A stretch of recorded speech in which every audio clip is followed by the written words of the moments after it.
দিনে একবার হইলেও এই দোয়াটা আপনি পড়ুন। আপনি যদি সম্ভব না হয় প্রতিদিন দিনে একবার হইলেও এত বড় সওয়াব থেকে কখনো আপনি বঞ্চিত হবেন না। দিনে একবার হইলেও এই দোয়াটা আপনি পড়ুন, ছোট্ট একটি দোয়া। এই দোয়াটার ফজিলত শুনলে আপনি অবাক হয়ে যাবেন।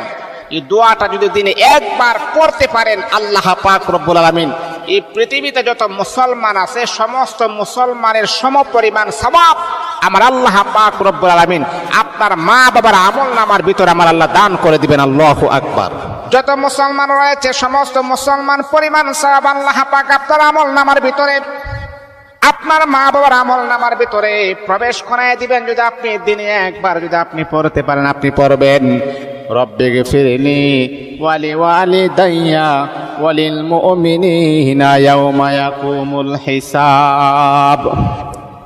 সহজ একটি দোয়া আপনি পড়বেন।